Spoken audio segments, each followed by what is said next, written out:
Bueno, ¿me oyen? Bueno, muy buenas tardes a todas y a todos. Gracias, Fabián, por la presentación generosa, a Sandra por la gratitud, por la eficiencia, por la calidez, y a todos ustedes por estar presentes.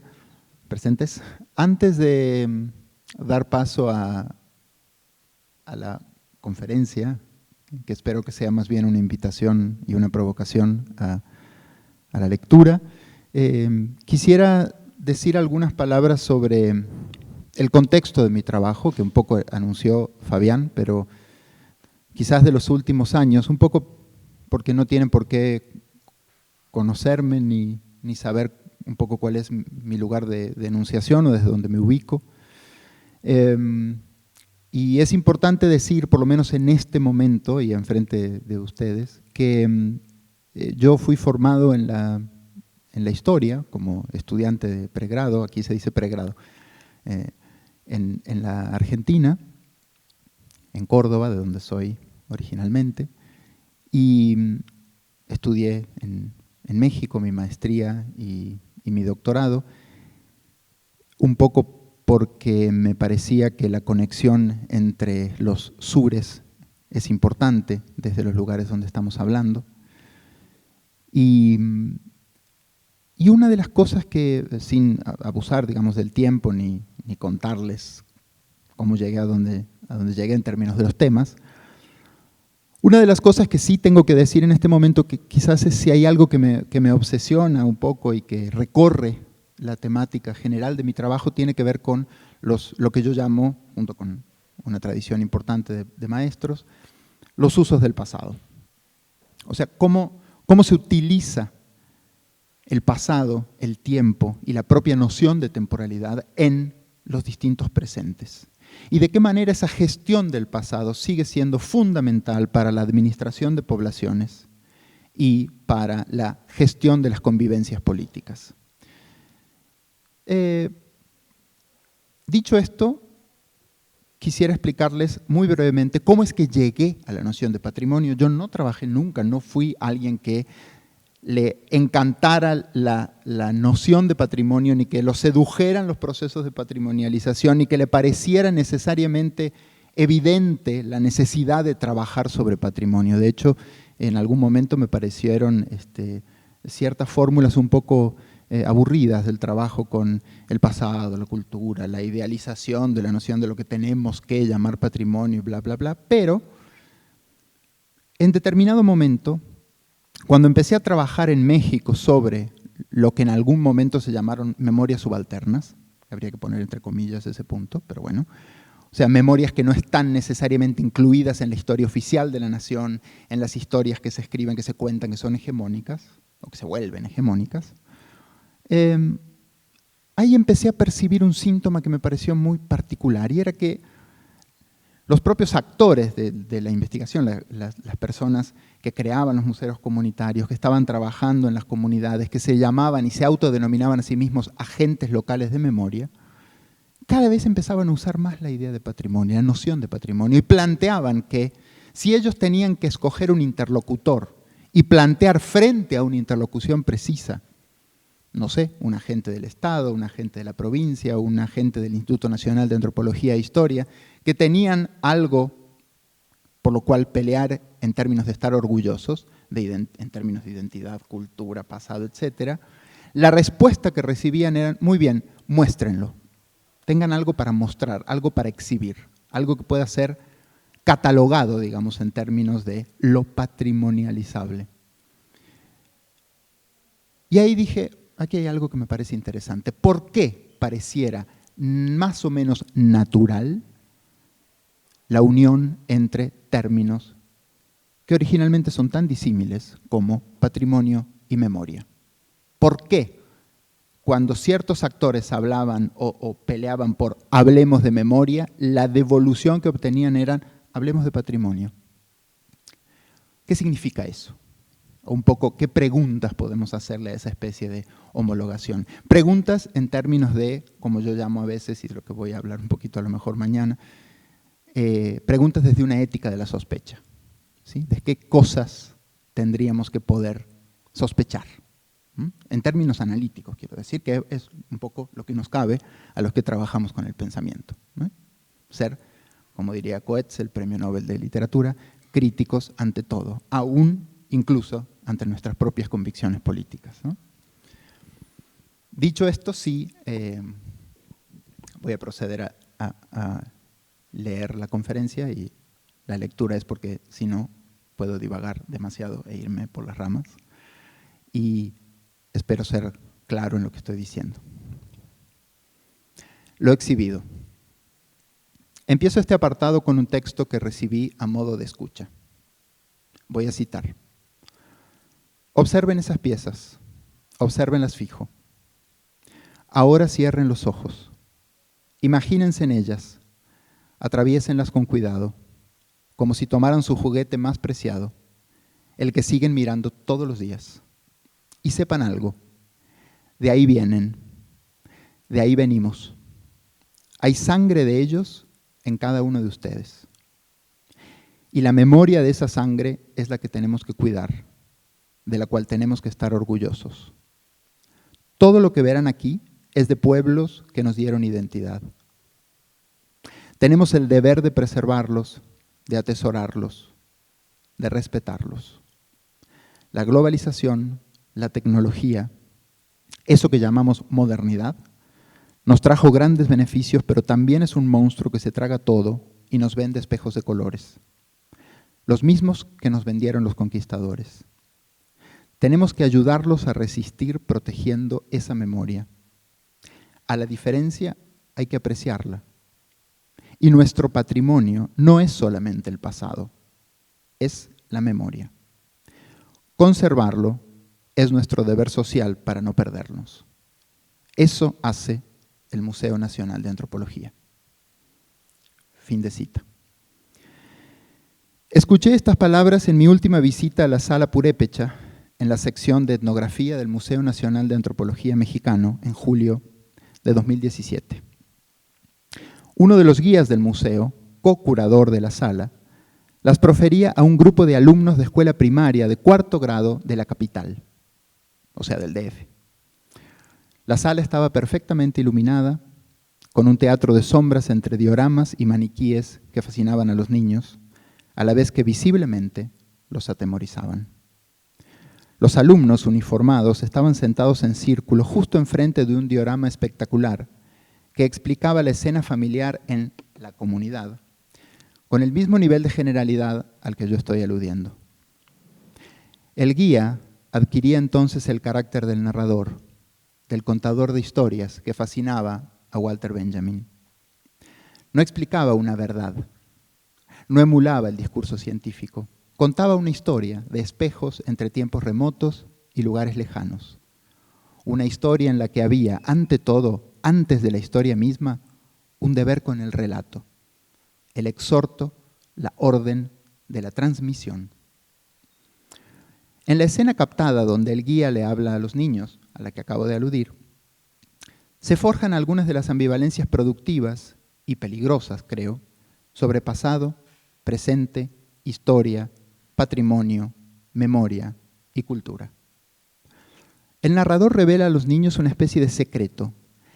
Deben saber que corre en ellos sangre india. Deben mirar los objetos como se pasa por las historias, más solemnes, sin hacerles daño. Ninguna referencia al tiempo.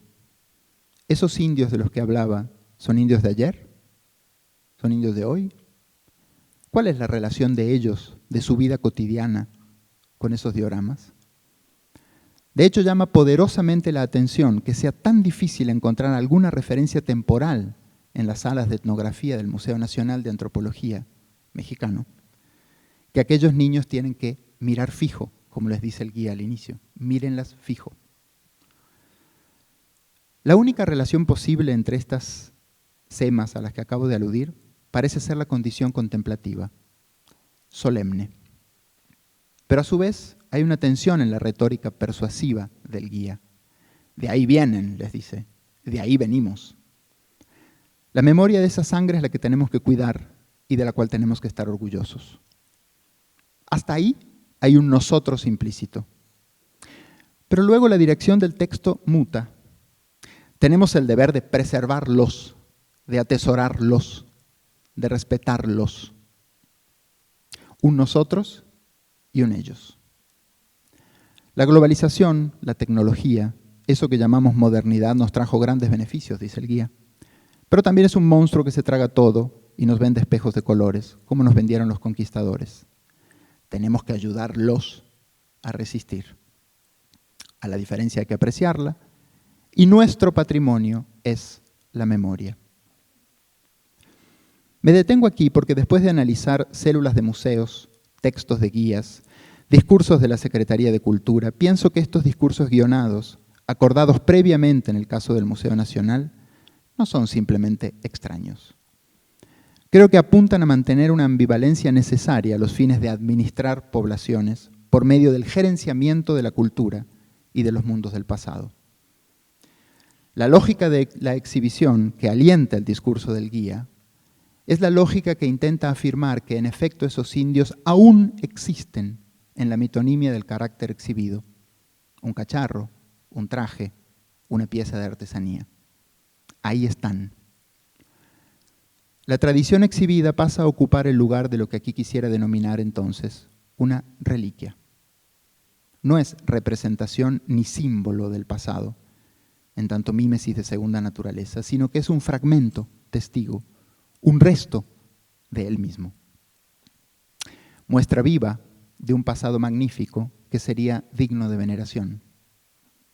Pero bien sabemos que la veneración, como cualquier acto de contemplación que emana del dogma, bloquea el argumento e impide la profanación.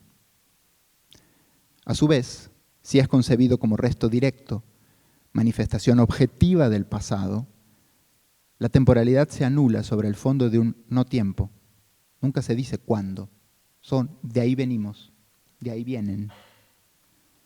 En síntesis, la reliquia bloquea la posibilidad de pensar históricamente.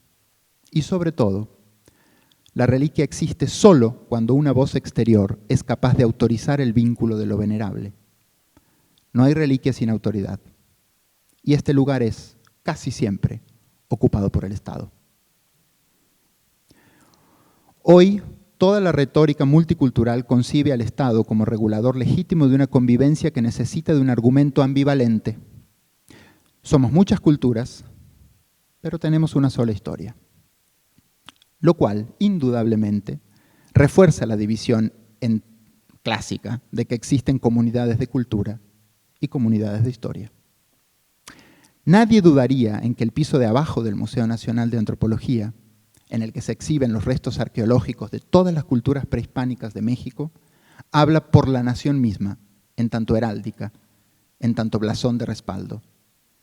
Pero eso no pasa con las salas etnográficas, que son las que representan el presente de los pueblos indios. Somos nosotros, en algún lado intangible y sobre todo invisible, como la sangre. Recuerden esta idea de corre un hilo de sangre india en ustedes.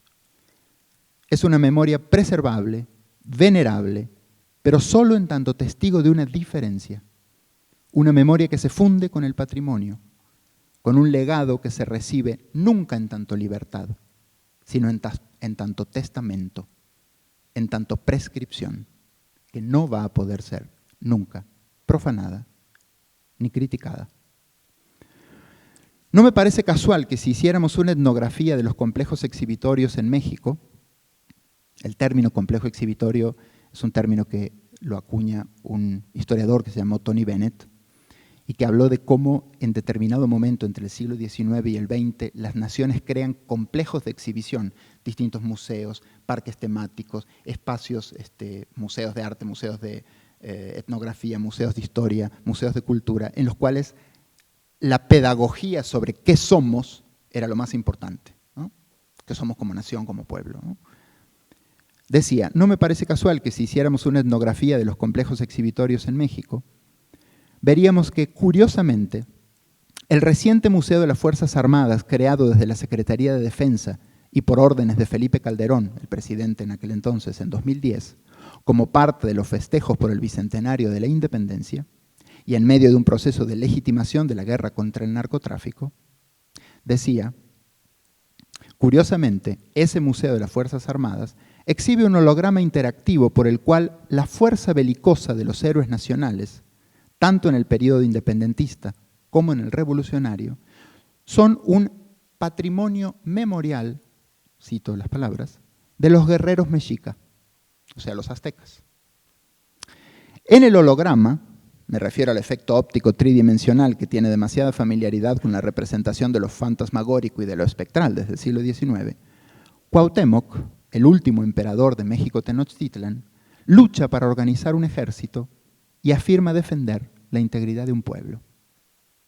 Al contrario, en las salas de etnografía del Museo Nacional, aún hoy, los pueblos indios son seres de una inocua belleza, sin accidentes, sin la heroicidad bélica del pasado y sin ninguna arista posible de violencia, diseminados en estampas que recuerdan en demasía a la fórmula inaugurada por el Museo de Historia Natural de Nueva York: paisajes en taxidermia bajo la lógica taxonómica. El fondo es el no tiempo.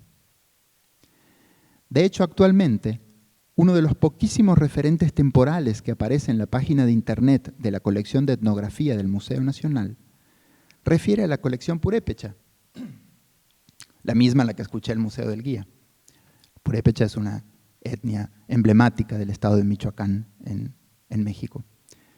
Específicamente alude al emblema nacional purépecha, cuya cédula anota lo siguiente, y es algo que quiero compartirles. Dice: esta pieza se elaboró con la técnica prehispánica de plumaria, con plumas seleccionadas y recortadas. Consta de 4 secciones que simbolizan el cielo y las montañas de la patria, los lábaros que encabezaron las batallas de la Guerra de Independencia, las armas y la parafernalia militar con la que se libraron dichas batallas. El motivo central es el escudo de la nación mexicana, rodeado de banderas y elementos que representan a los guerreros chichimecas y al ejército insurgente, los cuales se unieron, un ejército indígena y el ejército criollo, para pelear en la Guerra de Independencia. Esta bandera se creó para el primer Congreso de la Unión. Fin de la cita. Fíjense qué interesante. La técnica del tejido condensa la cesión a la nación de una técnica de guerra, la que ahora compartirían purépechas y Ejército Nacional. El objeto donado, entre comillas, porque no creo que lo hayan donado, creo que se lo robaron, el objeto donado al museo por la comunidad indígena se inscribe entonces explícitamente en el tiempo que inaugura la disrupción nacional y es el único momento en el que la cultura indígena tiene tiempo, el tiempo político que sella el pacto inclaudicable y obediente de todos los pueblos con el Estado Nacional. ¿Por qué esa incomodidad con la violencia de los otros? ¿Por qué esa necesidad de aniquilarla, volver la cultura inocua, hacerla tela y gabinete o, en todo caso, cederla al Ejército Nacional? Creo que porque aquí se juega algo fundamental. Si hay en la memoria de los pueblos originarios una fuerza táctica, bélica, defensiva, con potencia de soberanía y capaz de sostener alguna noción de jurisdicción, esta tiene que ser sustraída por la voluntad soberana del Estado Nacional, enunciada solamente en el montaje del Museo de las Fuerzas Armadas, acomodada, ahí sí, como épica que habilita a modo de bendición y de destino a las fuerzas de los ejércitos independientes y a los héroes que nos dieron patria. Esto, claro, tiene un correlato. En las salas de etnografía del Museo Nacional, que todos los niños mexicanos visitan al menos 2 veces en su trayectoria escolar como parte de la currícula obligatoria, el indio aparece ya no como la heráldica en piedra, sino como la reliquia en peligro, frágil y siempre inocente. Pura cultura vitrinizada. La belleza del muerto, diría Michel de Certeau. Nada más útil para vaciar la potencia política de un pueblo que transformarlo en una enumeración de beldades, en una inocua belleza. Hannah Arendt también sentenció con lucidez al respecto cuando advirtió: hay que desconfiar férreamente de los pueblos que han sido embellecidos por el poder. Lo enterrado. Julio de 2014. Aquella mañana yo estaba perdido en el pequeño pueblo de Coahuila. Coahuila es un estado del norte del México, frontera con Estados Unidos, con un amplísimo territorio que es desierto puro. Aquella mañana yo estaba perdido en el pequeño pueblo de Coahuila llamado Francisco I. Madero, uno de los héroes de la independencia. Desde la ciudad de Torreón había intentado comunicarme con ese museo comunitario de la Revolución Mexicana y la Reforma Agraria del que me habían hablado. Caminé por las calles escoltado por un lugareño que me previno para que tuviera cuidado. Me dijo, vio que acá todo es más salvaje, más en bruto, hasta los perros son así. En tono de advertencia, me hablaba a mí, por supuesto. Güero, esa palabra tan resbaladiza en México que es entre medio blanco, medio gringo, medio no de aquí. Güero, extranjero, demasiado pulcro y allá tan lejos, una lejanía que replicaba la distribución imaginaria de la modernidad, tal como Antonello Gervi mostró cómo, para Hegel o para Marx, el paisaje, la tierra, las piedras, la flora, todo, y no solamente la gente, era más primitivo y más brutal en América. Así llegué buscando el Museo Comunitario de la Reforma Agraria en un pueblo que a mi primera visión vivía en una especie de fantasía acuática. La terminal de autobuses rezaba partidas y llegadas a la laguna. Los abarrotes son especies de almacenes o de los negocios que venden de todo, digamos, comida, chocolates, golosinas. Los abarrotes del lugar invariablemente se denominaban Corazón Lagunero, La Lagunita, Abre Laguna. Sin embargo, la sequía era omnipresente. Se sentía en la piel y en la comisura de los labios. Y el pueblo era una especie de pausa entre meandros de polvo que ondeaban en las calles. Todo era terroso. Si todo esto está en el suelo, en la tierra, es que se puede volver a lo que fuimos. El corazón de una laguna próspera. Mire todo lo que hemos sacado de aquí afuerita nomás. Allá en México, escarban hasta que dan con lo que quieren. Yo les digo, el museo es como escarbar y mostrar lo escarbado, ¿no? Por eso hay que insistir en la laguna. Esto me lo dijo el guía del museo, que era un chavo de 20 años, que estaba trabajando como secretario cultural en el Museo de Coahuila.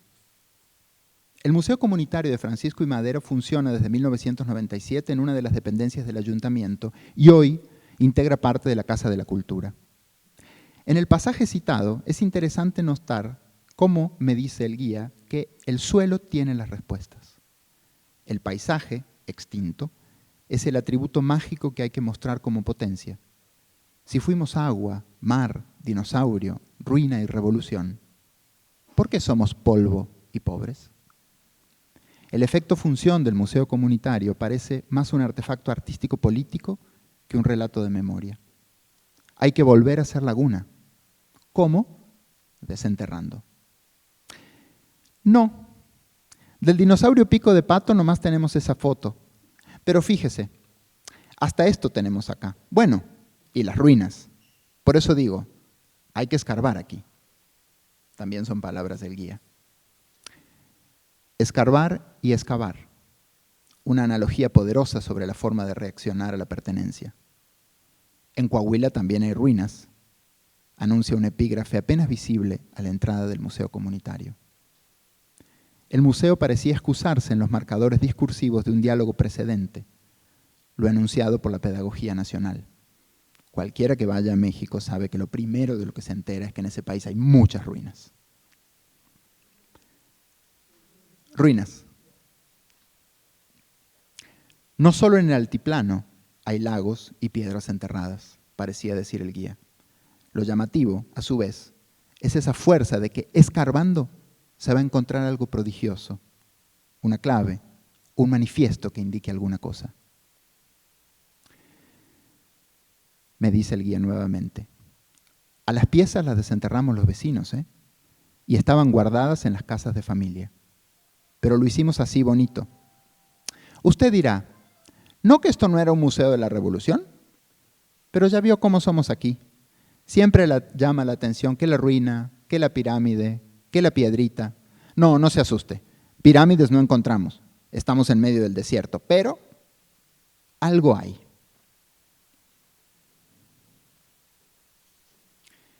Puntualizo aquí dos cosas. En primer lugar, el carácter metonímico de la pieza. Ninguno de los artefactos que se exhiben en ese museo comunitario es, en un lenguaje que podríamos decir arqueológico, una ruina, sino un artefacto cultural. Si bien el debate es importante al respecto en lo que concierne al patrimonio nacional, por ruina entendemos generalmente algún tipo de huella arquitectónica, anclada, por supuesto, en una cultura material que confiere a la piedra un valor monumental. Recordemos que para Adorno y Benjamin, dos filósofos críticos de la modernidad, la ruina tenía el rol de la negatividad, capaz de evidenciar la dialéctica en lo que se presenta como positividad del espacio creado y valorado por el capitalismo. La ruina tiene el poder de socavar la celebración positiva del espacio, recordando el papel creador y destructor del propio capital. En definitiva, es algo que está desgastado, medio roto, medio caído, pero que muestra algún tipo de esplendor. Sin embargo, en México habría que recurrir a algunos estudios recientes sobre la metanarración de las ruinas, los procesos de drama y trama que llevan a la exhibición, a la extracción o al ocultamiento, cuando no a todas esas fases simultáneas como tecnologías de poder y de saber. Llamarle ruinas a las pequeñas piezas arqueológicas de un museo comunitario en medio del desierto es una forma potente para hacerlas funcionar como pertenencia cultural a la nación y también, refractariamente, a la modernidad. Una manera de disputar el dominio de las transacciones simbólicas canónicas, o sea, de lo que se considera con valor. Y en efecto, tener algo que ofrecer como pueblo. Para citar una frase de un arqueólogo y antropólogo y amigo colombiano, Cristóbal Ñeco, es la patrimonialización la que hace la ruina, no la ruina la que convoca la patrimonialización. En Francisco y Madero, este pueblo pequeño del desierto que vive, como digo yo, todavía hoy en una especie de fantasía acuática, que rememora una laguna que ya no existe desde hace 60 años, la noción de ruina se cuela como invención moderna en términos de una exigencia de inscripción en el texto nacional. No se trata de lo que hay en esa ruina, sino de lo que habilita tener ruinas. Hay que decir que tenemos ruinas. La palabra canibaliza al objeto inventado porque es el significante ruina, la palabra ruina como portador de valor, lo que está disponible. ¿Ruinas? ¿Quieren ver ruinas?, me dice Ángela, la cocinera del museo. Pues dense una vuelta por el pueblo. Mire, entre que ya quedamos pocos porque somos viejos y que todo está así, medio tirado y medio perdido, todo está arruinado. El juego implícito entre la ruina y lo arruinado, o más bien la acción de arruinar, ruination en inglés, está presente en tanto subtexto de las transacciones evocativas, como ironiza Ángela, refiriéndose a las ruinas señaladas por el discurso de nación que no hay en la comunidad, pero haciendo uso de otra acepción, el pueblo como metáfora de un proceso de volverse ruina. Esta es la designación que, como plantea una antropóloga que se llama Yael Navarro, refiere a la cualidad abyecta de la ruina, diferente de su propia estética. Lo anterior muestra también que la sintaxis memorial de resistencia al Estado se inscribe dentro del repertorio de conceptos y de sentidos que ese propio Estado-nación otorgó. Los pueblos dialogan con la sintaxis proporcionada por el Estado porque han sido construidos, signados y atravesados por él.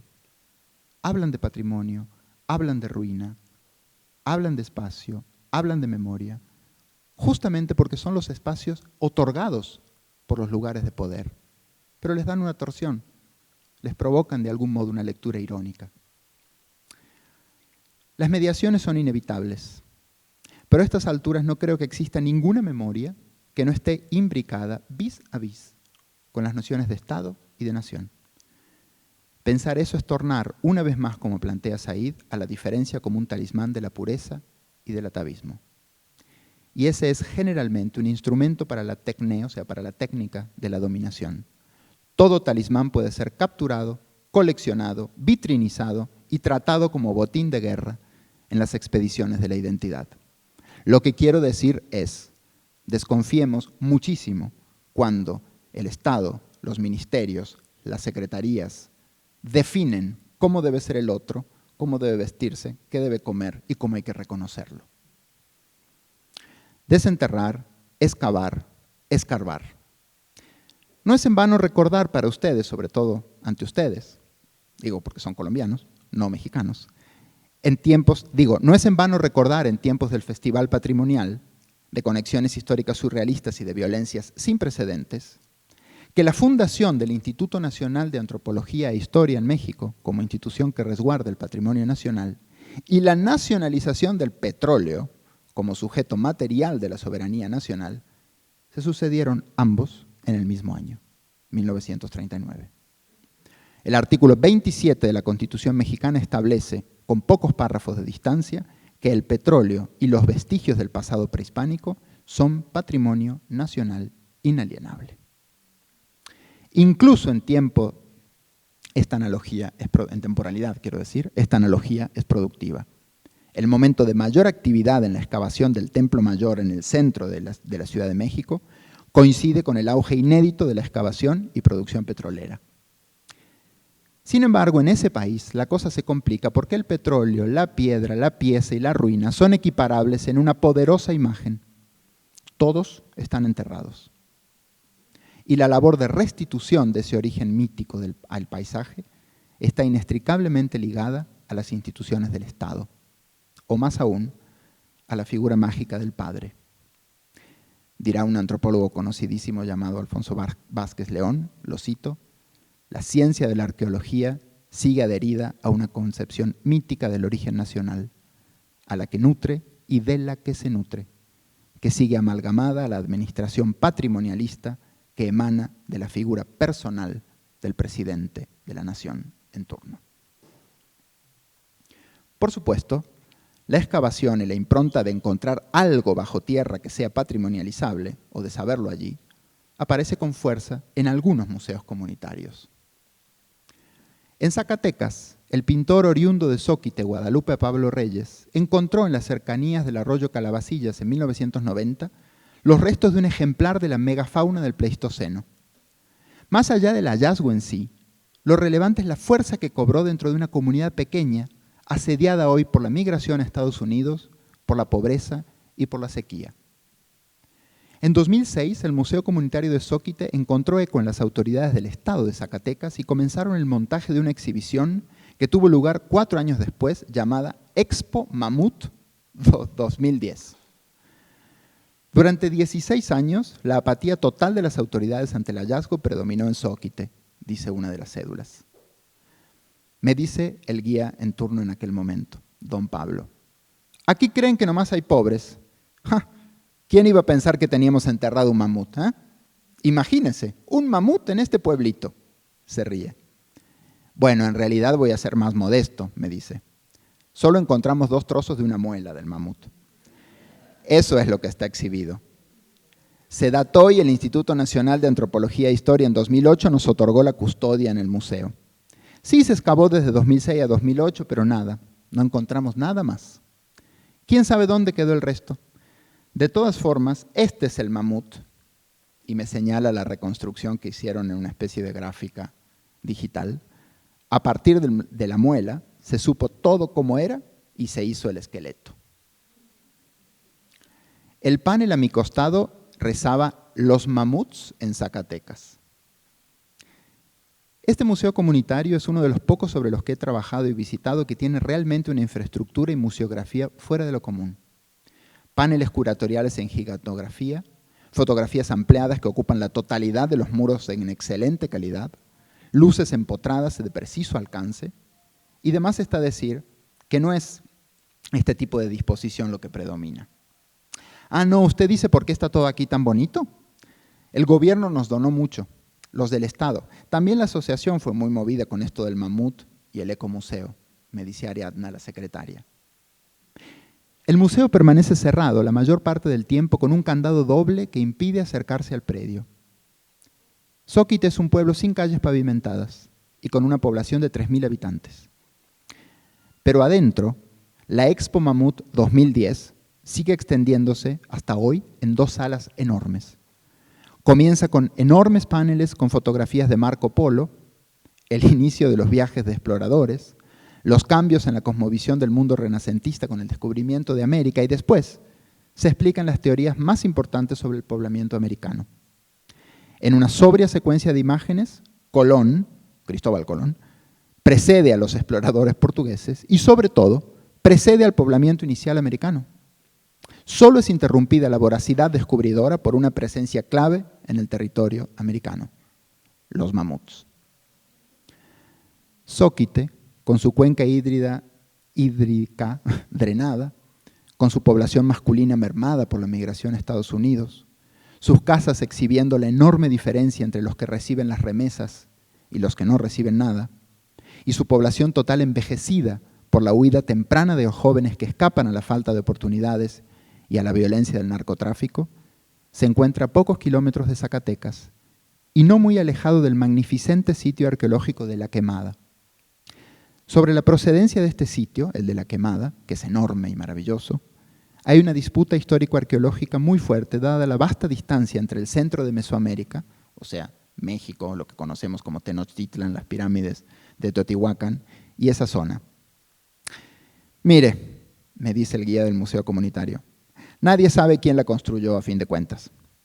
En esta zona peligrosa, porque desde siempre anduvieron merodeando los chichimecas esos. Pero sobre La Quemada nada se sabe y nada se dice en el Museo Comunitario, como tampoco se relata absolutamente nada sobre las poblaciones indígenas, prehispánicas, coloniales o coetáneas. Esa cercanía geográfica es bastante poco representativa para la memoria de la comunidad, que se concibe en su exhibición como campesinos mexicanos. Mi pregunta era clara a estas alturas. ¿Cómo se significa un paisaje? ¿Qué se ve del espacio y qué se quiere poner en valor?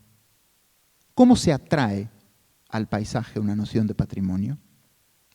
¿Cómo es que llegamos en el Museo Comunitario de Zóquite a gigantografías sobre Marco Polo, a la explicación científica y detallada de la era de hielo y la extinción de la megafauna, o a la recreación escolar de la pintura rupestre, pasando por una larga discusión sobre la invención de los gabinetes de curiosidades en Europa y la agonía en la que se mantiene a la historia natural y a la paleontología?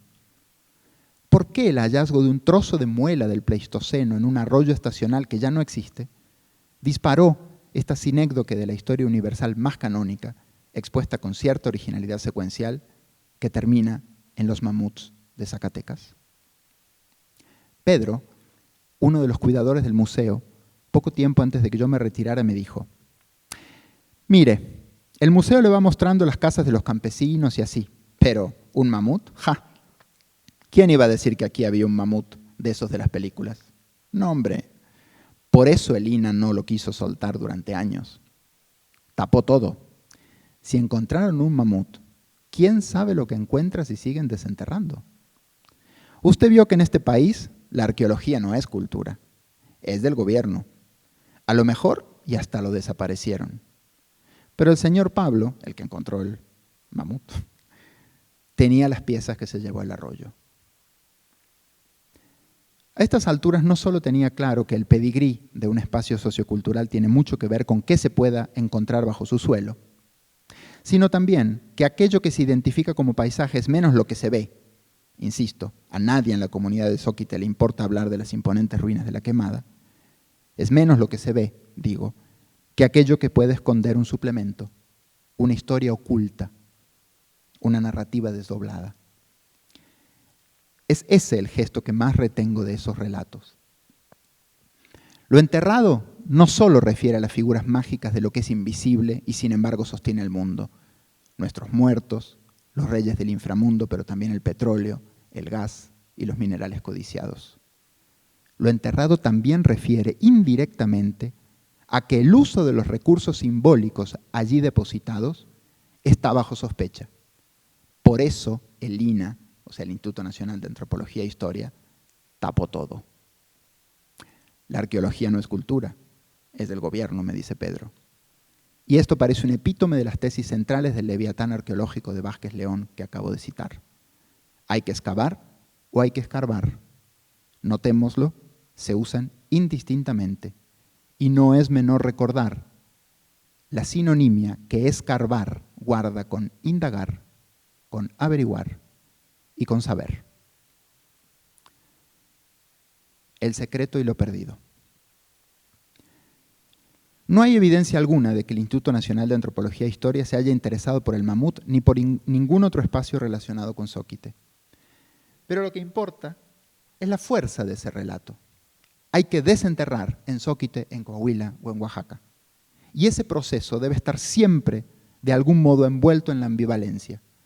Hay que desenterrar aquello que la historia no ve, eso que al Estado no interesa, y en algunos casos, mantener bien enterrado en el paisaje del relato aquello que pueda ser demasiado interesante al Estado y al poder. Quizás sería más preciso decir al significado que lo hace existir. Don Alberto, en aquel pueblo que visité en Veracruz de Jamapa, en Jamapa, Veracruz, en el Museo Comunitario, me dijo un día, lo cito: aquí empezamos el Museo Comunitario cuando la construcción de la carretera a Veracruz. Es que empezaron como a brotar las piezas arqueológicas. Enseguida llamaron los del INAH, pidieron fotos, que por correo, que no sé qué. Ni querían venir, antes querían ver si valían algo. Ahí dijimos, no, ya basta. Si te encuentran petróleo te lo quitan, si te encuentran la tierra te la quitan y si te encuentran las piezas también te las quitan. No, aunque no valgan nada, valen para nosotros. Lo del patrimonio también me hartó.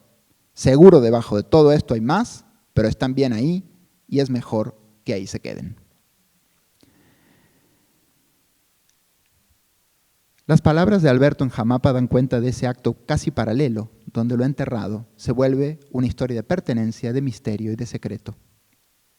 La ley que identifica en México a todo lo que aparezca en el subsuelo como patrimonio nacional tiene un sentido de sospecha. ¿Sospecha de qué?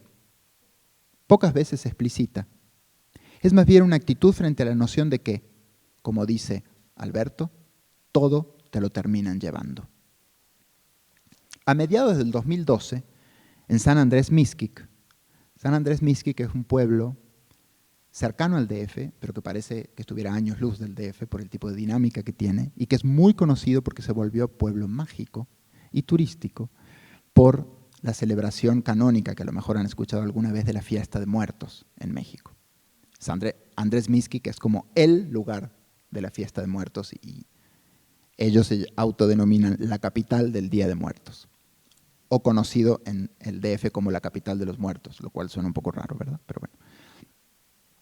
Decía, en mediados del año 2012, en Mixquic, en la víspera de la celebración del Día de Muertos, tuve una entrevista con uno de los colaboradores del Museo Comunitario del lugar, tal vez la única que explícitamente suturó sedimentaciones particulares de memoria. Me dijo don Alberto, ya vio, en este país estamos ocupados en sacarlo enterrado porque es nuestra historia, nuestra cultura, hay que conservar así nos capacitan. Pero enterramos en cualquier basurero a los muertos jóvenes, a toda esa gente que muere por la violencia. Aquí hay desaparecidos, ¿sabe usted? Todos dicen, no, pues en Mixquic, ¿cómo crees? Si es tan bonito y que el Día de Muertos y que no sé qué. No, pues sí hay algunos. Vinieron a verme familiares, que si poníamos las fotos, aunque sea para ayudar. Pero imagínense, los de arriba me cuelgan. No, esto es un museo, dicen. Pues sí, es cierto, es un museo. Pero yo le pregunto a usted que es profesor, ¿y qué es un museo? Fin de cita. En un encuentro nacional de museos comunitarios en Jamapa, Veracruz, a lo que aludí recién, en octubre del 2012, a mi pregunta sobre si además de las reuniones anuales auspiciadas por el Instituto Nacional de Antropología, Jamapa tenía comunicación con los demás museos comunitarios, una de las cocineras con las que tuve cercanía, doña Carmen, me respondió lo siguiente. Mire, ¿por qué hablar de los hornos y de los narigones de remojadas? Los narigones son unas pequeñas figuras de cerámica famosas de esa región, porque eran lo que fabricaba la cultura de Remojadas. Oiga, ¿por qué mejor no hablamos en el museo, pero de lo que no tenemos? De lo de ahora, digo. Y quién sabe, hacer una exposición con todo lo que nos falta. Algo así como lo que la historia nos negó. ¿Por qué no? ¿Por qué no podría hacer eso una reunión sobre el patrimonio? Fin de cita. Por último, en Tehuacán, Puebla, visité el Museo Comunitario en 2013. Doña Ángela, una de las cocineras del mole de caderas que había colaborado con la recolección de cacharros típicos de la zona, terminó de hacerme el recorrido, volvió a mirar los objetos en la vitrina, se dirigió hacia mí y me dijo: no, hombre, esto no somos nosotros. Nosotros somos lo que ya no está y somos los que siempre buscamos. De eso también hay que hablar, ¿no? No nomás de los cacharros. Hablemos aquí mismo, en el museo, de lo que ya no está. Reuní estas narrativas porque ponderan la insistencia en narrar lo desaparecido, la ausencia, la pérdida, más que el objeto o la ruina, que pareciera ser el único interés del patrimonio. Ante la apertura del Instituto Nacional de Antropología e Historia para hablar de patrimonio, la propuesta, por lo menos en estos museos, y de estos actores, tal vez colaterales, la cocinera, el guía, el que recolectó los narigones en la calle, la propuesta, decía, es mencionar la pérdida, lo que no está, y al mismo tiempo eso que permanece perdido. Si se impide hacer presente al objeto perdido, es imposible clausurar el acto de pérdida.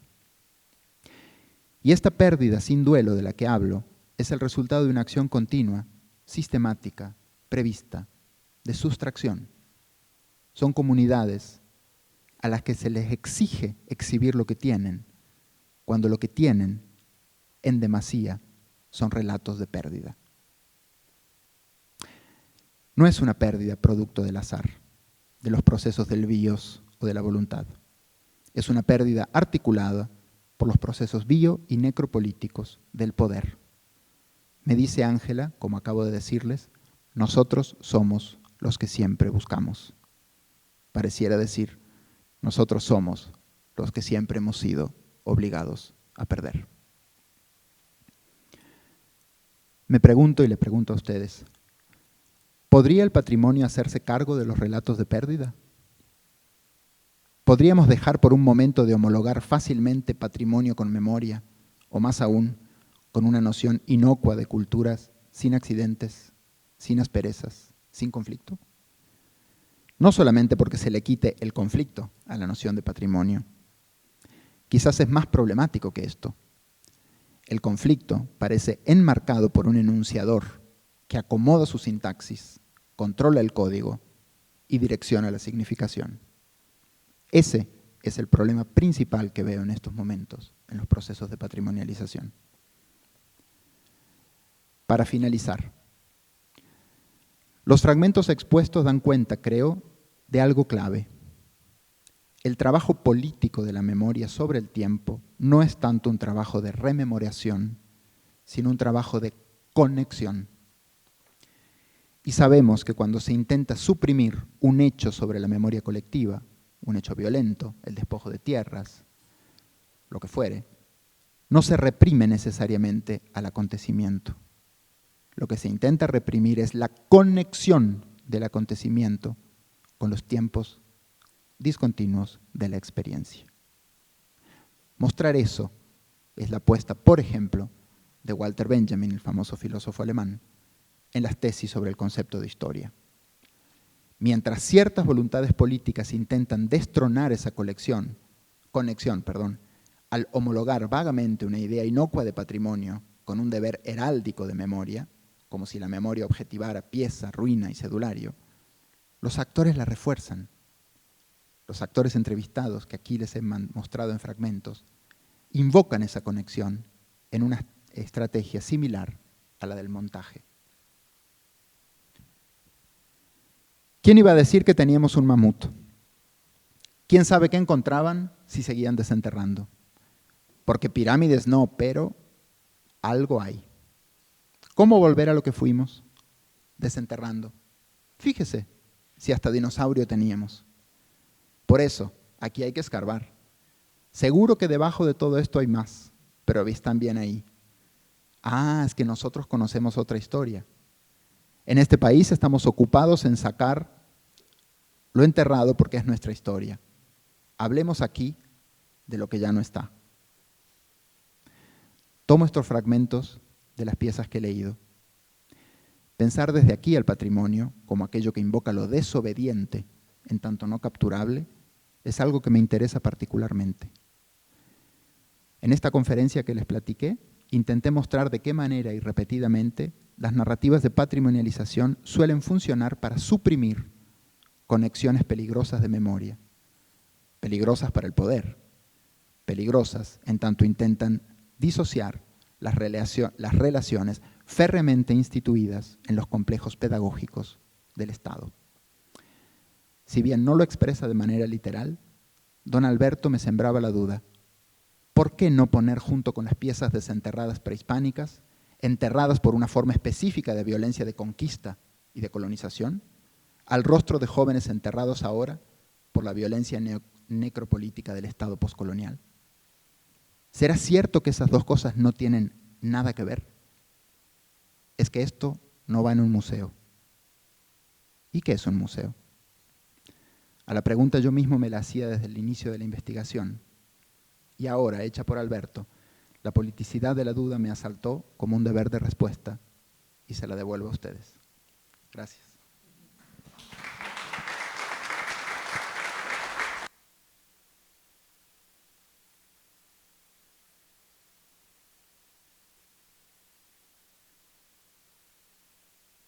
Bueno, Mario, muchas gracias. Abrimos un ratico de preguntas. Si alguien tiene alguna pregunta concreta, yo la transmito inmediatamente. Si no, mientras se animan, yo tengo una. Se me ocurre, ahora que te escuchaba, bueno, y en el tiempo que hemos hablado, hay una idea, un concepto, una palabra que no aparece en esta, que no la he visto en estas palabras, y es el lugar del olvido, sobre todo estoy pensando en el ejercicio que está haciendo la Comisión de Memoria Histórica y todo lo que está pasando en el contexto de posconflicto en nuestro país, y sobre todo por lo doloroso que resulta para las comunidades y las víctimas del conflicto, y esto lo podemos trasladar a muchos escenarios donde se le da un uso al pasado para usar tu palabra, pero ¿dónde queda en todo este ejercicio el derecho a olvidar también, ¿no? Porque me late también que el lugar del olvido aquí es esa supresión política que se hace de algunos eventos que pueden resultar, por ejemplo, vergonzosos para el Estado o inconvenientes, para decirlo de alguna manera. Entonces, no sé si lo has abordado también, pero ¿cuál es el derecho al olvido? ¿Dónde queda esta posibilidad del olvido también, ¿no?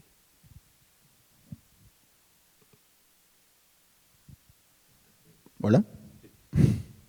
Es una pregunta muy importante y difícil. Yo creo que hay una novela famosa de Milan Kundera, el libro de la risa y el olvido, donde Kundera dice una cosa, es una novela muy dramática porque es donde él es muy autobiográfica sobre su experiencia en el comunismo, pero Kundera dice una cosa que a mí me parece fundamental rescatarla, es cuando el olvido es orquestado, no es olvido, es impunidad, ¿no? O sea, primera cosa, es un proceso de secrecía, es la diferencia entre el silencio y el secreto. El olvido, psicoanalíticamente hablando, podría ser una abismación del lenguaje, ¿no? Eso donde se retrae el pensamiento, no está el pensamiento sobre el recuerdo, ¿no? Pero eso es muy diferente, diría Freud, la diferencia clave entre el silencio y el secreto. El secreto es otra cosa, el secreto es un lugar donde el lenguaje se ha hecho fracasar. Entonces, habría que pensar estos momentos de olvido olvidos orquestados, perdón, donde el lenguaje, la posibilidad de hablar, de decir, es hecha fracasar, es impedida. Y en ese impedimento lo que interviene es un proceso político, ¿no?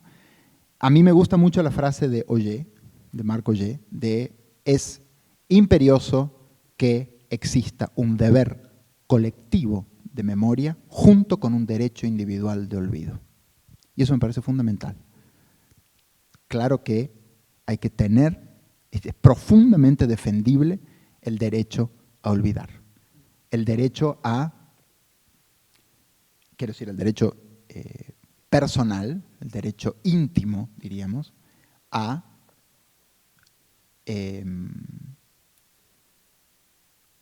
hacer duelo. Y hacer duelo tiene que ver con un trabajo preciso donde el olvido cumple un papel fundamental. Eso es, en psicoanálisis lo sabemos, ¿no? El trabajo y la posibilidad de ir dejando a lo perdido en lo perdido, ¿no? Y que esa cesura quede ahí. Me parece que eso es fundamental y es algo que se entiende poco a veces en los procesos de memorialización, ¿no? Hay cuestiones muy, muy duras aquí, digamos, que tienen que ver con una especie de exigencia sobre memoria que se ha convertido muchas veces no solo en una especie de programática de la solemnidad, entonces hay cosas que pueden ser dichas y cosas que no pueden ser dichas. En ese sentido, todos nuestros procesos ligados a la memoria, la verdad y la reconciliación son profundamente problemáticos. Profundamente problemáticos porque parece ser que hay verdades, bueno, es evidente que hay verdades que habilitan mucho más la reconciliación que otras. Hay verdades que habilitan mucho más la posibilidad de restitución como pueblo que otras. Eso fue una de las implementaciones clásicas que hizo Sudáfrica y que puede ser claramente, digamos, discutida en distintos espacios, pero cuando Sudáfrica vuelve del apartheid, crea la famosa comisión, que es modélica, la Comisión de la Verdad y la Reconciliación, pero la única verdad ahí formulada, registrada, programada y con posibilidad de ser dicha en los rituales públicos que hizo la TRC, la Comisión de la Verdad y la Reconciliación, eran aquellas verdades que sirvieran para la reconciliación nacional. Entonces hay un montón de verdades que tuvieron que ver, por ejemplo, con los delitos sexuales, con los que no fueron jamás recabadas por la Comisión de la Verdad y la Reconciliación. Entonces, por un lado tenemos este tipo de problemas ligados a los procesos, a las agendas de memorialización, y por otro lado, una especie de mandato que pareciera insustituible, que es el mandato de hacer memoria. Y los mandatos se parecen demasiado a los fundamentalismos. Y ningún fundamentalismo lleva a buen puerto. Entonces, en ese sentido, creo que hay que pensar muy delicadamente dónde está la frontera entre eso que plantea sabiamente Marc Auger, entre un deber colectivo de memoria y un derecho individual de olvido. Marc Auger estaba aludiendo a no podemos darnos el lujo de no recordar, no podemos darnos el lujo de no programar agendas colectivas de memoria. Pero ningún pueblo funciona, ningún pueblo es, eso lo dice, no solamente Freud, lo dice Borges, es posible de que sea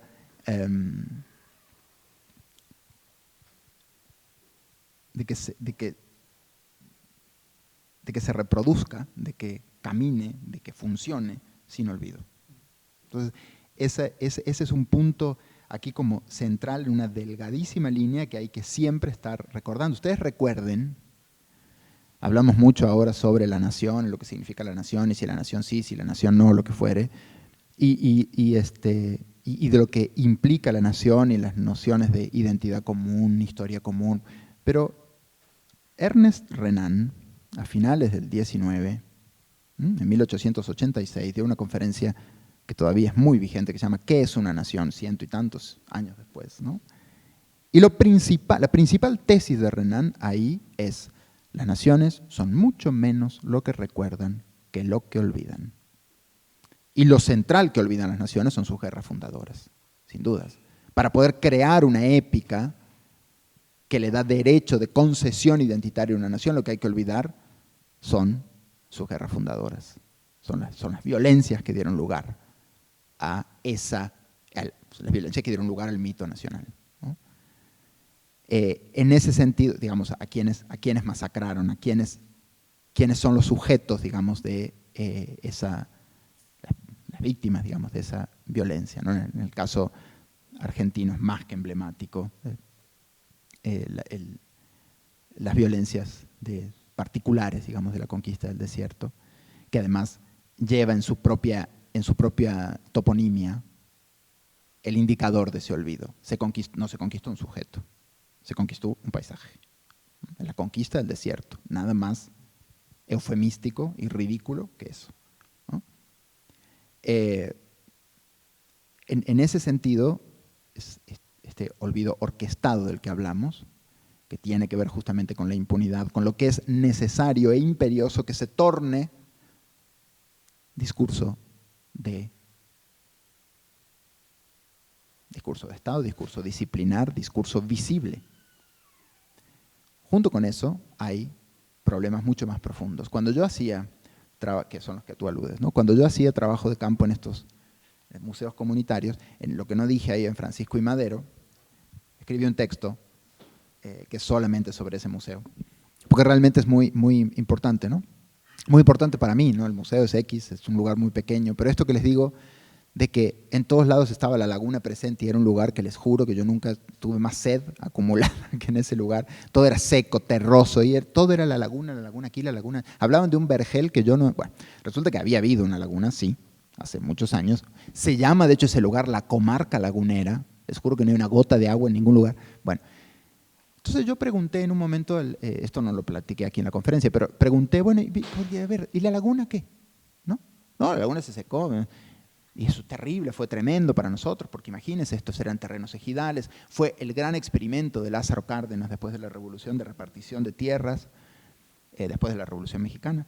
Entonces le digo, bueno, ¿y qué la secó? Y fundamentalmente la empresa Corona, sabrán ustedes de la cerveza Corona, me imagino que conocen, no sé si será famosa aquí, pero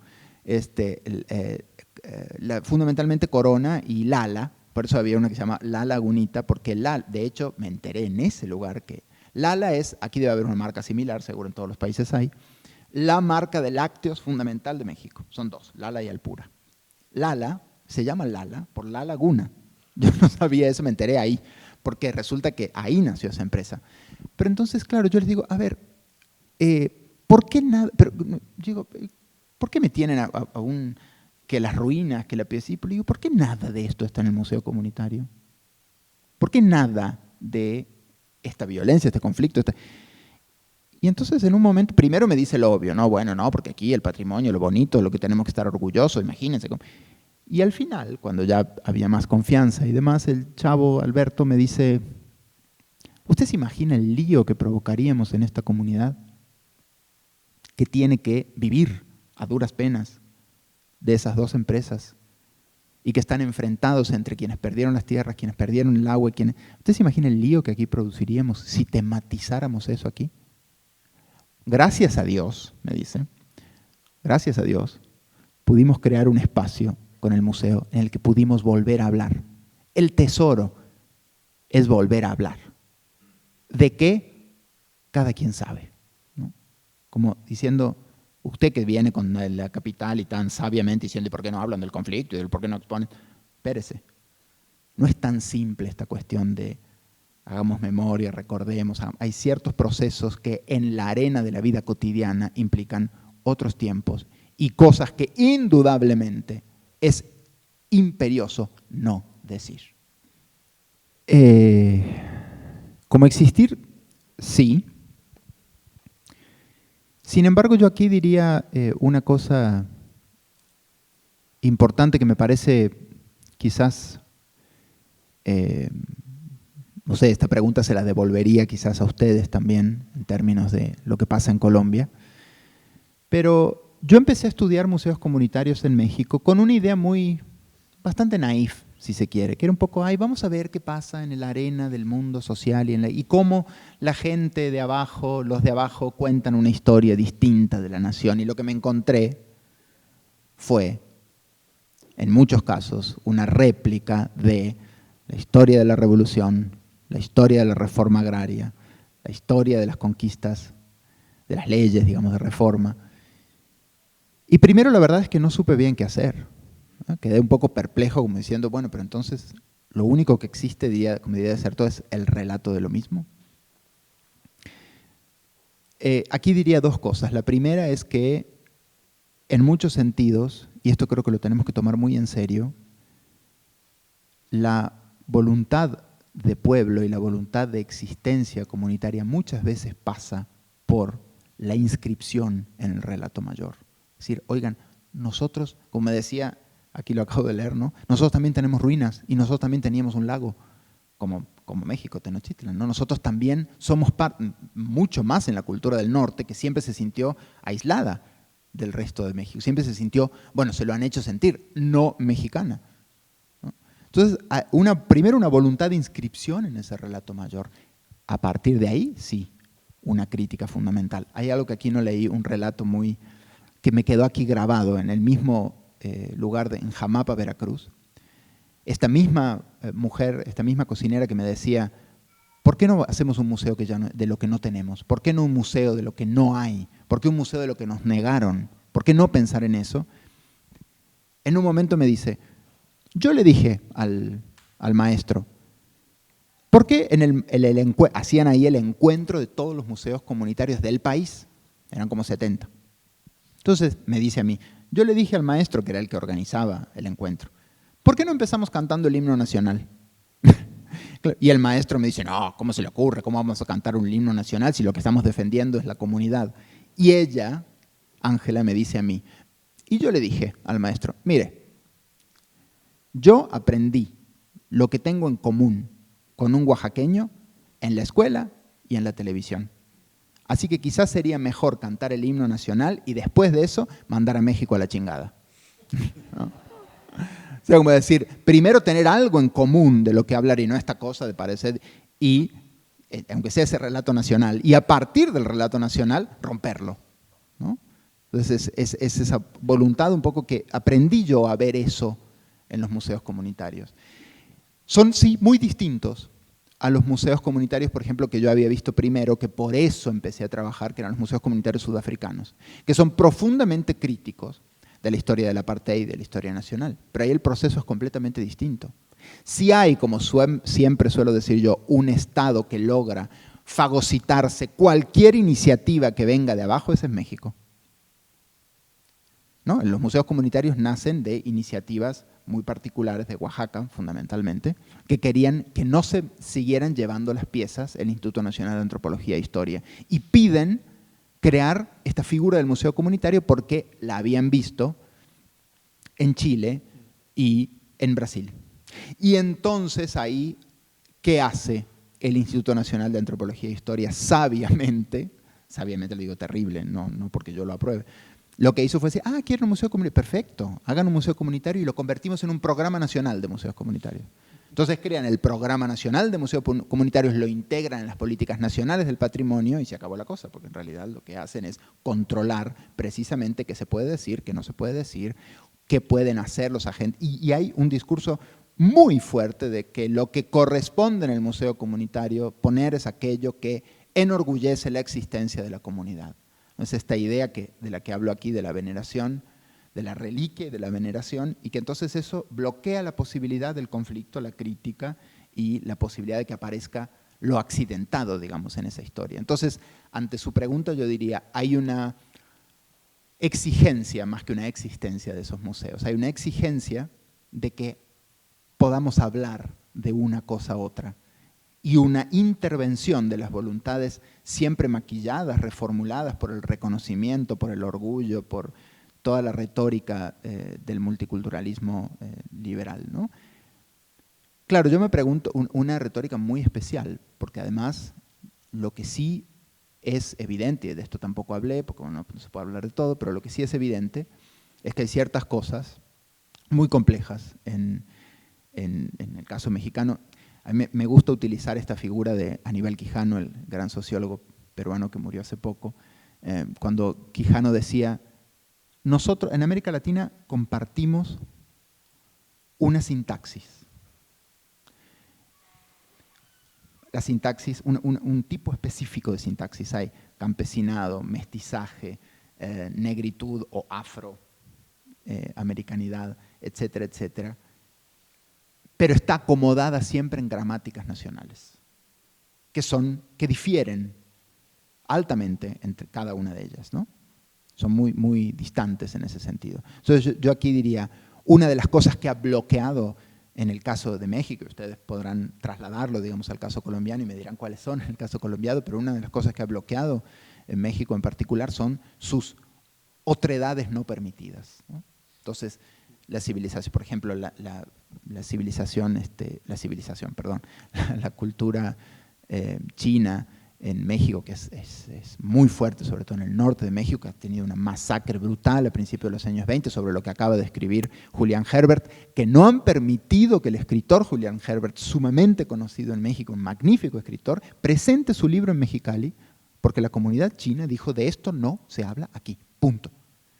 100 años después. Entonces, en ese sentido, creo que, otra vez, ¿no?, las narrativas impedidas aparecen también en cada uno de estos espacios y bueno, la idea es un poco tematizar sobre esas narrativas, siempre y cuando, un poco lo que yo siempre digo a mis alumnos, tratemos de trabajar más sobre una analítica de las prácticas y no sobre una axiología de lo político. ¿Qué quiero decir con esto?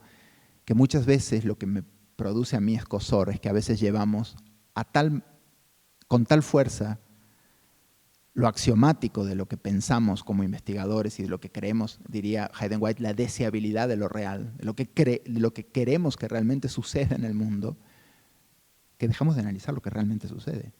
Y a veces lo que realmente sucede es un poco menos condescendiente con lo que pensamos políticamente. Y hay que analizarlo, eso hay que ver cuáles son, hay que ver cómo el mundo de las prácticas a veces entra en esos ámbitos de contradicción, de sí, quiero hablar de la nación, hablemos, cantemos el himno nacional y después mandemos a México al carajo, pero primero apropiémonos de esa sintaxis que nos permite tener una lengua franca. Trabajemos desde ahí. No hablemos de la violencia porque no podemos hablar en el Museo de la Violencia, porque no podemos hacer memoria como si fuéramos un mono. En México utilizan la expresión de chango en estantería, ¿no? Un mono que voltea cosas que son imposibles de voltear aquí si queremos seguir existiendo como pueblo y que no tengamos una masacre dentro de 5 días y el museo comunitario incendiado, que fue una de las cosas que pasó en el museo de Torreón, el museo comunitario de Torreón, cuando quisieron hablar de la violencia del narcotráfico que había existido. Al cuarto mes apareció incendiado el museo, nadie sabe por qué, y nunca más existió un museo comunitario ahí. Entonces, hay que tener como sutileza, ¿no?, para analizar estos procesos y hasta dónde llega la posibilidad de la crítica y qué habilita la crítica en términos más generales, ¿no? ¿Qué habilita la crítica en términos políticos y académicos? Bien, ¿alguien tiene otra pregunta? Y si no, sigo yo una segunda de mi parte. Mario, así como te pregunté sobre el olvido y ahora que haces énfasis en esto de hacer memoria, ¿y cómo es el asunto de los límites de ese hacer memoria, del recuerdo finalmente, ¿no?, del uso del pasado en el presente? Porque uno de los límites es la nación, pero en tiempos globales, la nación te dice, hasta aquí, esto es lo que se va a recordar, esto, etcétera. Pero en tiempos globales, la nación ya no es el límite único. Y estoy pensando en esa frase de la que hablábamos ahorita, porque siempre que hay textos sobre la memoria, se recurre a la Carta del Holocausto, ¿no? Y hablábamos un poco más temprano sobre esa frase de un rabino judío que decía, a veces no sé si lo que están haciendo es explicando el Holocausto o lo que quieren es vender el Holocausto, ¿no? Sobre todo frente a la emergencia de relatos de violencia en el pasado, tan o más dramáticos que estos, ¿no?, como un poco lo que ha pasado con los kurdos o los conflictos que tenemos acá. Entonces, ¿cuál es el límite? Porque también pienso en la idea de que la reivindicación del pasado pasa por la reivindicación de los protagonistas de eso. Pensemos en las víctimas, pero algún día tienen que dejar de ser víctimas. Creo que es incluso lo deseable políticamente. Y ahí hay otro límite del pasado. ¿Hasta cuándo el dolor, y más para las víctimas, va a seguir siendo una forma de presentarse en el presente, ¿no? ¿Cuál es el límite del uso del pasado? Más allá del mercado, por ejemplo, o más allá también del Estado-Nación. Yo creo que, bueno, tocas varios puntos importantes aquí. Primero, lo de la nación, sí me gustaría platicarlo. Creo que tendríamos yo diría, hay que tomar con pinzas la cuestión. A lo mejor hace 10 años pensábamos que el discurso de la nación era imposible de ser o de no ser trabajado junto con las problemáticas de la alterglobalización, de los movimientos identitarios globales y de las propias dinámicas del imperio. Hoy por hoy, creo que en lo que tenemos que pensar es en un recrudecimiento brutal de la noción de nación y una vuelta a la defensa, miremos a Estados Unidos, aquí el hermano brasileño, o sea, los fundamentalismos nacionales en términos culturales, que además yo creo que hay que leer probablemente con mucho más cuidado hoy que hace unos años a intelectuales como Samuel Huntington, por ejemplo, ¿no? Que abrieron la puerta a este reemplazo de la noción de raza por lo de cultura, ¿no? Entonces hay ya no se puede hablar de raza porque no es políticamente correcto, ¿verdad? Pero sí pareciera que hay culturas preferentes, ¿no? Y en ese sentido culturas habilitantes a la modernidad y culturas que no, por ende son aniquilables. Yo creo que en ese sentido estamos, Rita Segato lo decía hace unos días, estamos ante un retroceso del discurso multicultural ya a estas alturas, ¿no? No sé si podríamos afirmar con tanta seguridad hoy que el discurso multicultural está más vivo que nunca. Yo creo que hay una vuelta a la posibilidad de hablar de la aniquilación de las diferencias, ¿sí? O por lo menos de la reclusión, de la exclusión o del arrinconamiento. Entonces, en ese sentido, creo que el discurso, a mí me preocupa un poco, bastante diría yo, lo que sucede con el discurso nacional hoy en día. Porque creo que nunca se fue y creo que nos engañamos con la noción, con la idea de que el discurso nacional ya no era válido. Creo que nunca fue así. De hecho, lo vi muy claramente haciendo campo en Sudáfrica. Creo que la nación sigue siendo un significante fundamental para entender las movidas políticas. Y en ese punto también las movidas políticas en términos de memoria. Ahora, sobre el asunto de cuál es el límite, digamos, creo que aquí hay varias cosas que se juntan. Por un lado, es indudable que la lógica del mercado trabaja, digamos, silenciosamente en todos los espacios y también en este. Y una cosa que me parece que no vieron ciertos trabajadores, investigadores, me refiero, de los grandes investigadores sobre los problemas de memoria europeos, tiene que ver con la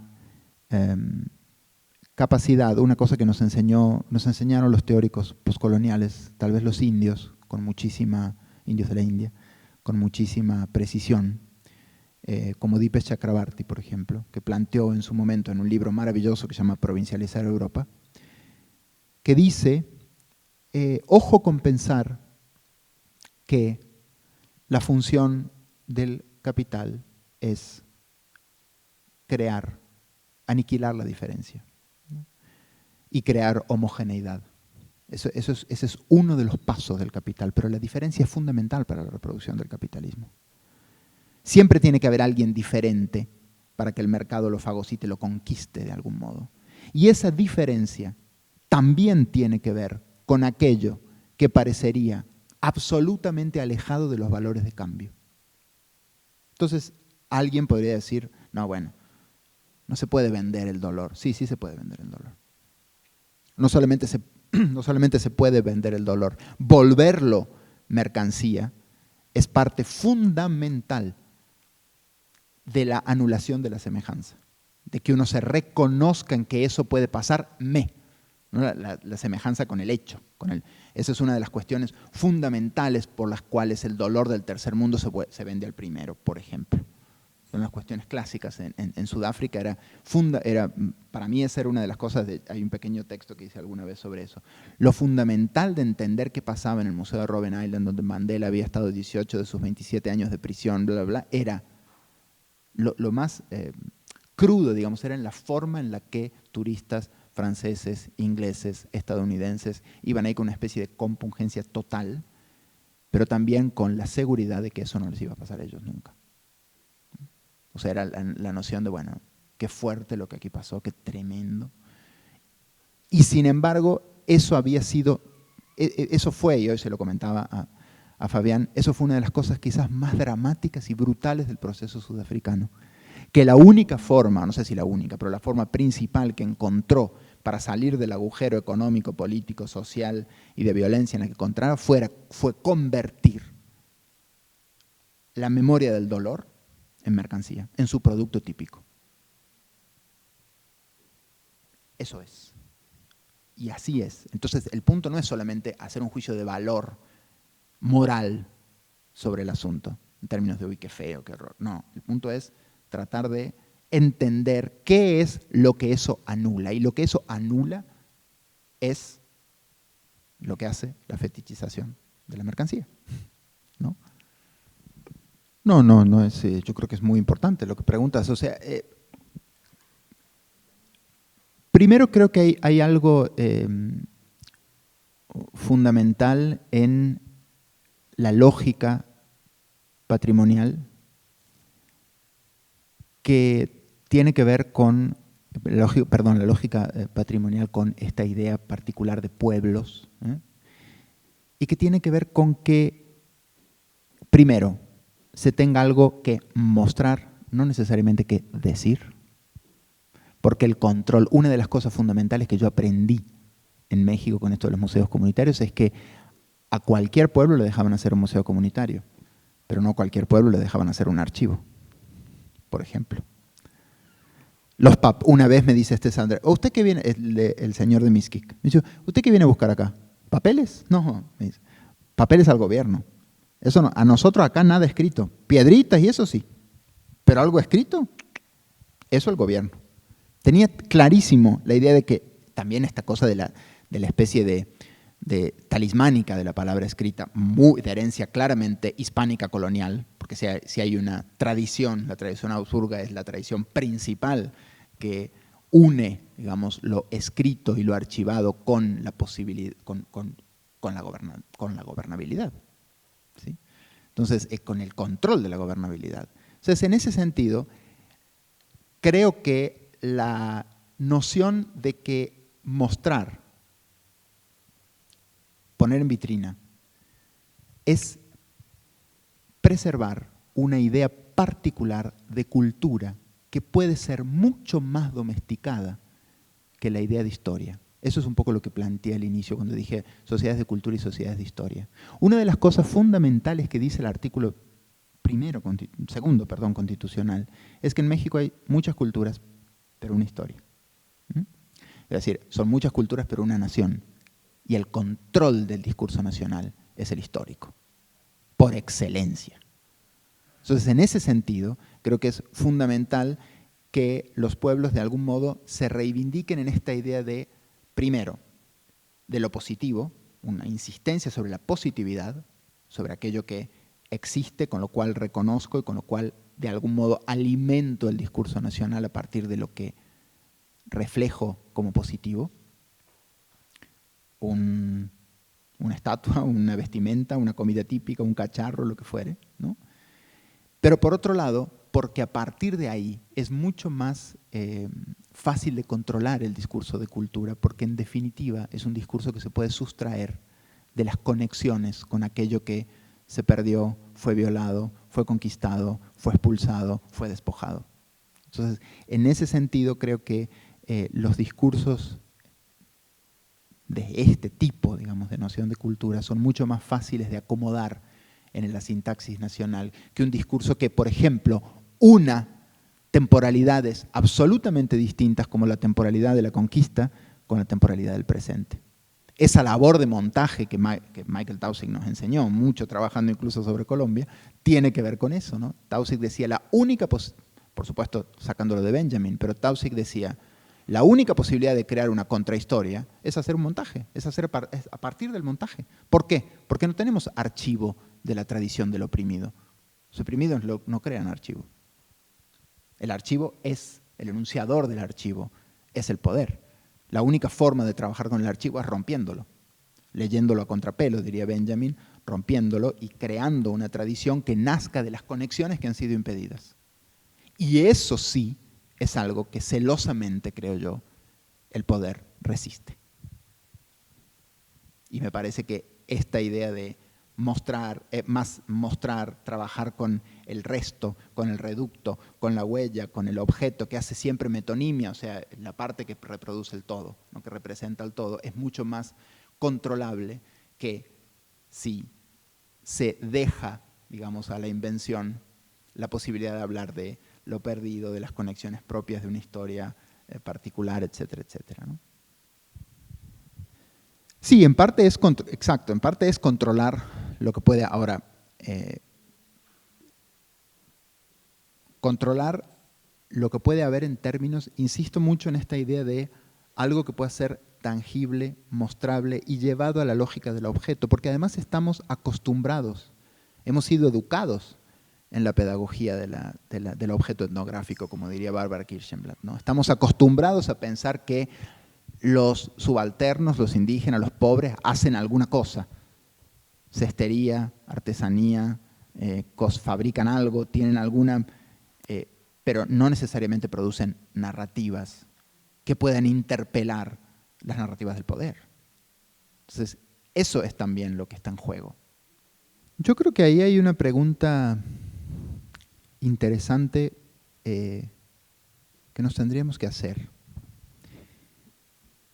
Y que es muy sugerente lo que preguntas, porque me parece que tenemos una, bueno, no sé, tenemos, no hablo en plural, pero en general hay una tendencia bastante fuerte a pensar que, bueno, cuando interviene el ámbito privado primero es porque hay intereses privados que tienen que ver con la ganancia o por lo menos con el valor de cambio. Y por otro lado, que en la intervención de los ámbitos privados sobre la gestión cultural, en general, tiene que ver con algún tipo de beneficio plus que puede extraer el espacio privado de aquello que ahí se reproduce, se muestra, etc. Y yo creo que esa es una lectura parcial, que puede tener, como diría Zizek, cómo funciona la ideología. No es que sea mentira, sino que son verdades parciales, ¿no? Y en ese sentido me parece que habría que pensar, ¿y saben cuándo a mí me saltó esto particularmente? Aquí, en Colombia, en Bogotá, visitando el Museo Nacional, que tiene esta sala ahora enorme que se llama, ¿cómo se llama? Sala de memoria, creo que se llama sala de memoria, no sé, bueno, no les voy a contar eso porque sí tengo como varias perplejidades que me pasaron ahí. Pero una de ellas fue una exposición que ya no recuerdo cómo se llamaba, la fotografié, que era algo así como la dislocación del territorio, de la expedición, de la conquista y de la producción. Entonces era como la conquista del territorio, pero en diferentes temporalidades, estaba realmente muy bien hecha. Y entonces era la conquista del territorio en diferentes temporalidades, la conquista española, bueno, la conquista de la nación y de los territorios nacionales, la avanzada sobre los indígenas, y luego la conquista de las empresas, las transnacionales, las mineras, sobre todo las mineras, y varios textos, diría yo, varios discursos artísticos muy potentes, como la intervención, por ejemplo, de la bandera colombiana, junto con, no sé si alguien vio esta exposición, pero bueno, junto con los logos de las empresas, como una especie de nombrar que Colombia había sido vendida, digamos, a las empresas y a las mineras. Y quedé, en realidad todo me parecía muy bonito y muy impresionante. Dije, wow, qué combativo, esto en México sería impensable, decía yo, ¿no? Mientras iba viendo, decía, wow, qué interesante, qué bonito, sacaba fotos. Y llegué al final, decía, auspician esta exposición Y estaban los nombres de las empresas transnacionales y de las mineras que ahí estaban siendo criticadas, ¿no? No solo criticadas, expuestas. ¿Qué hay ahí? Me hizo acordar mucho a cuando en el 2011 se hizo una exposición en México que se llamó, no me acuerdo cómo se llama, algo de los nombres de la nación o algo así.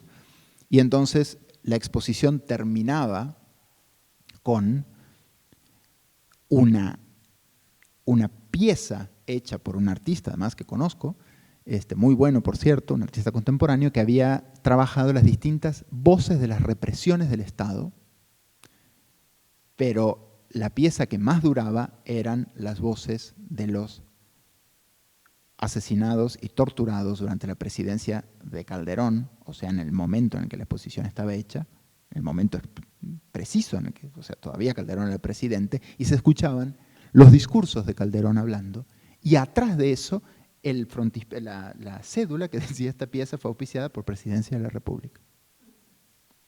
Yo cuando dije, mientras escuchaba la pieza dije, qué raro que no la hayan censurado, y así dije, no solo no la censuraron, sino que dice ahí auspiciada por Presidencia de la República. Entonces, creo yo que aquí hay un punto interesante por dramático, creo muchas veces, que tiene que ver con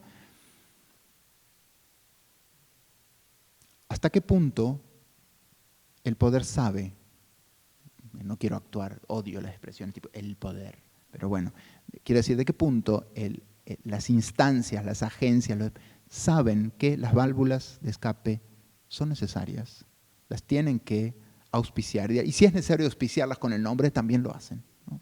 Entonces, en ese sentido, creo que el lugar reservado a los espacios, al espacio privado, por supuesto que cuando hablamos del espacio privado, igual que cuando hablamos del Estado, hay que ver a qué nos estamos refiriendo, no es el mismo ahí, pero ahí hay algo que pensar con mucha más sutileza que privado versus público, poder versus resistencia. Creo que hay que empezar a pensar hasta qué punto ciertas instancias del poder colonizan aquellos espacios justamente en los que su accionar es denunciado. Vale, Mario, muchas gracias a ustedes y nos veremos en estos días.